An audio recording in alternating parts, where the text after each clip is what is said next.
But in other news, 3 police officers were injured and 40 people were arrested during a pro-Palestinian demonstration in Westminster last night. Yes, the protest organised by the Palestine Solidarity Campaign, amid other groups, began in Whitehall at 6 o'clock. It was due to end 2 hours later, but as often happens at these events, some protesters ignored the disperse order and things degenerated. Indeed, 40 people were later arrested by police officers.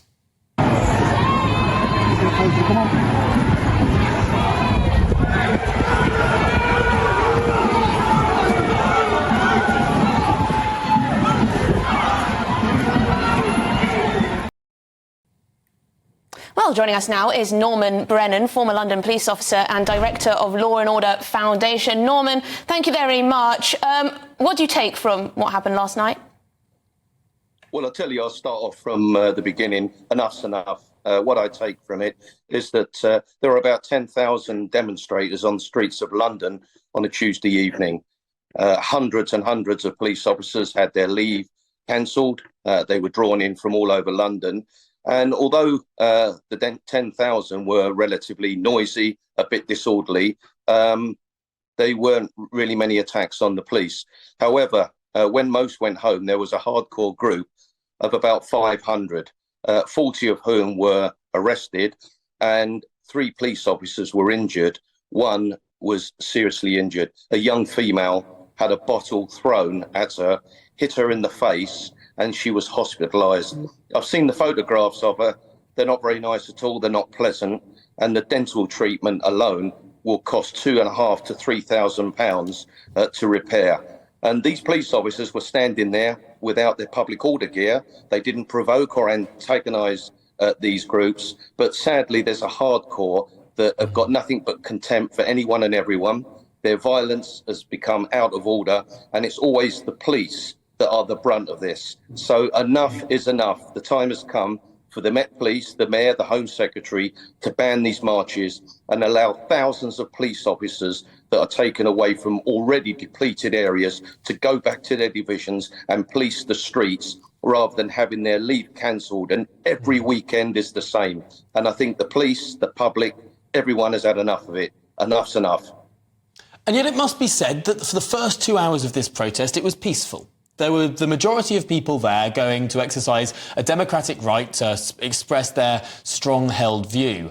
Although within that group, there is a significant chunk of people who clearly turned up to cause trouble, to ignore dispersal orders, to ignore the lawful way of doing protest. How do we separate those two issues? Because there are plenty of people who are very upstanding, law-abiding members of society who just want to attend a lawful march. And how do we separate that from those that turn up to antagonise and cause trouble?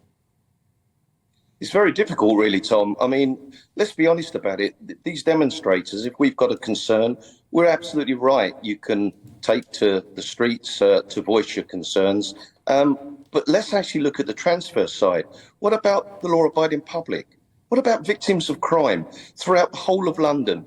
There are already so few police officers there to protect them, reassure them, and investigate in their crimes. And every week, coach loads of police officers are being taken from these already depleted divisions and put on the streets of London. And what can you do? Well, what you can do is say, you've said your piece. The violence is unacceptable. The time has come for you now to go home, stay at home. What you're doing now, some of you, is you're committing gratuitous violence. You're damaging property. You're abusing and assaulting police officers. That is absolutely unacceptable. You've gone beyond the mark that's acceptable. We're banning these marches now for all of those reasons. And the public and the victims of crime rightly have a right to see police officers on their streets and be reassured and have their crimes investigated. And sadly, every weekend, they're not. And now this is even happening. I guess one of the problems, Norman, one of the problems with that is that, as we've seen, a number of civil liberties groups try to take the Home Office to court, and sometimes they win over clampdowns on protests. But Norman, you mentioned at the top that a female police officer has serious facial injuries as a result. Can you just tell us, do you know anything about her condition? Is she going to be okay? Well, she was in hospital when I last heard. I had a photograph from one of her colleagues sent to me this morning, and it's horrible. She's a young female. She's a lovely-looking young girl that just put on a uniform, went on duty to keep the peace, to stand between good and bad and right and wrong, and a bottle hit her in the face. Her teeth are damaged now. Now, none of us like our teeth or our faces being disfigured.